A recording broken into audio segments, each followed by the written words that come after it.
আউযু বিল্লাহি মিনাশ শাইতানির রাজিম বিসমিল্লাহির রহমানির রহিম। সম্মানিত দর্শক শ্রোতা, আজকের এই ভিডিওটি ধানমন্ডির ৩২ নাম্বার ভাঙচুর প্রসঙ্গ নিয়ে আপনাদের সঙ্গে কিছু কথা শেয়ারের উদ্দেশ্যে আজকের এই ভিডিওটি করা। সম্মানিত ভাইয়েরা, আমি ভিডিওটি শুরু করার আগে একটি গল্প বা একটি ইতিহাস আমার মনে পড়ল। তৎকালীন যুগে ফেরাউন যখন ১০০ বছর হয়ে গেল, তার কোনোদিন জ্বর সর্দি কাশি পর্যন্ত হয়নি।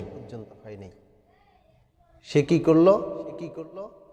তার উজিরকে ডাক দিয়ে বলল, উজির, তোমাদের এত অসুস্থ, এত রোগ ব্যাধি তোমাদের হয়, কিন্তু কই বিগত এতটা বছরের ভিতরে আমার একটা দিনও তো সর্দি কাশি পর্যন্ত হয় নাই।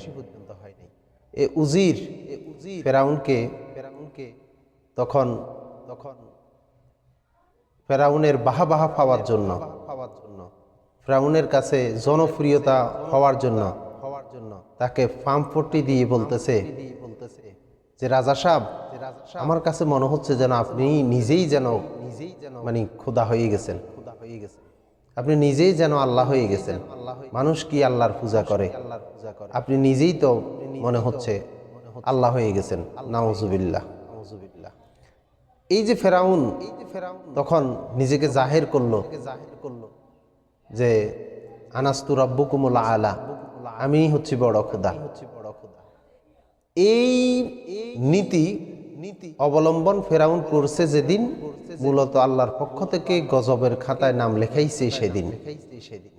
কিন্তু আল্লাহ তাআলা একটা মহাগুণ হচ্ছে, আল্লাহ মানুষকে ছাড় দেয় কিন্তু ছেড়ে দেয় না। মূলত ফেরাউনের উপরে গজব নাজিল হয়েছে সেই দিন, নিজেকে খোদা দাবি করে আল্লাহর সঙ্গে গাদ্দারি করেছে যেই দিন ফেরাউনের ক্ষমতা শ্রুত ফেরাউনের উপরে গজব নাজিল হয়েছে সেই দিন। সম্মানিত ভাইয়েরা, গতকালকে আমি একটি ভিডিও ক্লিপসে দেখেছি, ধানমন্ডি ৩২ নাম্বার পরিদর্শনে গিয়েছেন বঙ্গবীর কাদের সিদ্দিকী। ওনাকে সাংবাদিকেরা প্রশ্ন করার পরে উনি বলেছেন যে বঙ্গবন্ধু আর শেখ হাসিনা এক জিনিস নয়। আমি বঙ্গবীর কাদের সিদ্দিকীর এই কথার সঙ্গে পুরোপুরি সহমত। বঙ্গবন্ধু আর শেখ হাসিনা এক জিনিস নয়, কিন্তু বঙ্গবন্ধুকে বিতর্কিত করছে কে? বঙ্গবন্ধুর এই জনপ্রিয়তাকে, আকাশচুম্বী জনপ্রিয়তাকে মাটির সঙ্গে ধূলিসাৎ করেছে কে? নিশ্চয় এখানে কিছু সামসা ব্যবহৃত হয়েছে। বঙ্গবন্ধুর আত্মত্যাগের বিনিময়ে আমরা স্বাধীনতা পেয়েছি, এটা অস্বীকার করার নয়। বঙ্গবন্ধুর যে বাড়িতে আজকে হামলা হয়েছে, বঙ্গবন্ধুর যে বাড়িটাকে আজকে মাটির সঙ্গে ধূলিসাৎ করে দিয়ে দেওয়া হয়েছে, বঙ্গবন্ধুর যে স্মৃতিটাকে ধূলিসাৎ করে দেওয়া হয়েছে, এগুলো তো হওয়ার কথা ছিল না। বরং সে বঙ্গবন্ধুর নাম বাংলাদেশের প্রতিটি মানুষের হৃদয়ে সোনালী অক্ষরে লেখার থাকার কথা ছিল। কিন্তু বঙ্গবন্ধুকে বিতর্কিত করছে কে? আমি মনে করি বঙ্গবন্ধুকে বিতর্কিত করার পিছনে একমাত্র দায়ী হচ্ছে ওনারই কন্যা শেখ হাসিনা। আপনি যারা ওখানে বাড়ি ভাঙচুর করছে, বিভিন্ন মিডিয়াতে সাক্ষাৎকারে তারা আমি দেখতে পেয়েছি, ওই বাড়িটি ভাঙার সময়ও শেখ মুজিব সম্পর্কে একটি কটু কথা তারা বলে নাই। বরং সে শেখ মুজিবের উপরে এই রাগ ক্ষোভটা এসেছে একমাত্র শেখ হাসিনার কারণে। সম্মানিত ভাইয়েরা, আমি এই জন্য বলবো, তুমি যখন এসেছিলে ভবে, তুমি মাত্র কেঁদেছিলে হেসেছিলে সবে, এমন জীবন করে নাও গঠন, মরিলে হাসিবে তুমি কাঁদিবে ভুবন। এই জন্য আপনি আমি প্রত্যেকেরই আজকের এই ঘটনা থেকে শিক্ষা নেওয়া উচিত। আমরাও যাতে এমন একটা সন্তান জমিনে রেখে যাই, আমার অবর্তমানে আমার সন্তানের কর্মকাণ্ডের কারণে আমাকে মানুষ গালিগালাজ না করে, আমার প্রতি মানুষ অভিশাপ না দেয়, আমাকে মানুষ বাঁকা চোখে না দেখে। আসুন আমরা এমন একটা সুসন্তান জমিনে রেখে যাই, যাতে আমার অবর্তমানে, আমার ইন্তেকালের পরে মানুষ আমার জন্য দোয়া করতে বাধ্য হয়। সম্মানিত ভাইয়েরা, তারপরেও যে ঘটনাটি সংঘটিত হয়েছে, বিভিন্ন জায়গায় বিভিন্ন মানুষের বাড়িঘর ভাঙচুর হচ্ছে, বিভিন্ন জায়গায় লুটপাট হচ্ছে, গ্রুপিং হয়ে মারামারি হচ্ছে, আমি বলবো ইসলাম এগুলোকে সাপোর্ট করে না, ইসলাম এগুলোকে স্বীকৃতি দেয় না। ভাই, আল্লামা দেলোয়ার হোসেন সাঈদীর একটি কথা মনে পড়লো, যদিও এই সময় সেটা আলোচনা করার বিষয়বস্তু না, শুধু একটাই কথা বলবো, শুনে রাখেন। আজকে আপনি যদি ভালো কিছু করেন, কালকে আপনি এর ফল পাবেন। আজকে যদি আপনি খারাপ কিছু করেন, অপেক্ষা করেন, কালকে ওই খারাপের জন্য আপনাকে ফল ভোগ অবশ্যই করতে হবে। এটাই হচ্ছে দুনিয়ার শিক্ষা। নদীর এই কুল ভাঙে ওই কুল ঘড়ে, এই তো নদীর খেলা, সকাল বেলার ফকির তুই, ধনী সন্ধ্যাবেলা। আজকে আপনার দিন আছে বলে ভুলে যেয়েন না রাত আসবে না। আজকে আপনার রাত আছে বলে ভুলে যেয়েন না আবার আকাশে সূর্য উঠবে না। এটি মোটেও ঠিক না।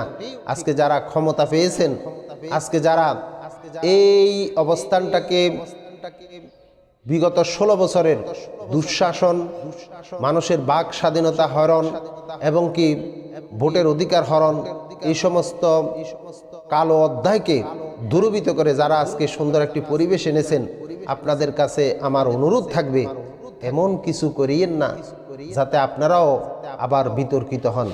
এই যে বঙ্গবন্ধুর, উনি যখন পাক হানাদার বাহিনী পাকিস্তানের বিরুদ্ধে যুদ্ধ করে আমাদের জন্য একটি সুন্দর বাংলাদেশ উপহার দিয়েছেন, উনি যদি এক দলের জামা নিজের শরীরের সঙ্গে না লাগাইতেন, আমি মনে করি সারা জীবন বাংলাদেশের প্রতিটি মানুষের হৃদয়ে উনি স্থান পাইতেন।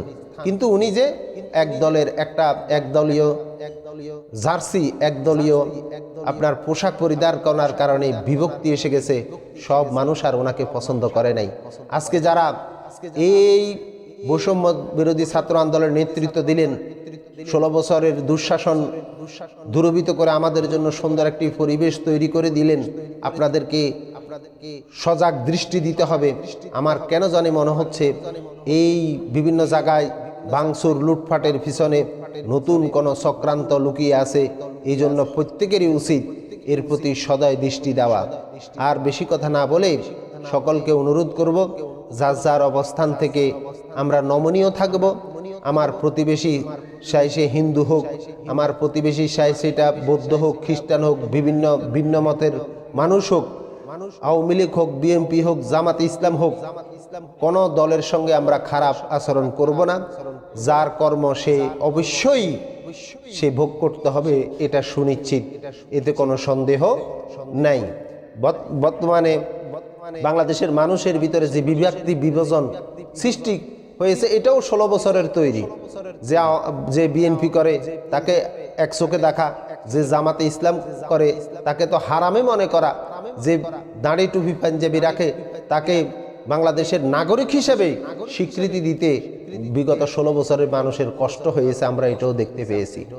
কিন্তু ভুলে গেলে চলবে না, এদেশের মানুষের ঘুম ভাঙে আজানের ধ্বনিতে, এদেশের মানুষ ঘুমাতে যায় আজানের ধ্বনিতে, এদেশের মানুষ যখন জমিনে আসে তখনই কানে আসে আল্লাহু আকবার, এদেশের মানুষ যখন জমিন থেকে যাবে তখনও মানুষকে কানের সামনে ধ্বনি আসে আল্লাহু আকবার। সুতরাং বাংলাদেশের মানুষকে ধর্ম থেকে দুলিশাত করার অপচেষ্টা করা বোকামি ছাড়া আর অন্য কিছু নয়। আর বেশি কথা না বলে আপনাদের কাছ থেকে বিদায় নিলাম। সবাই ভালো থাকবেন, সুস্থ থাকবেন। আসসালামু আলাইকুম ওয়া রাহমাতুল্লাহি ওয়া বারাকাতুহু।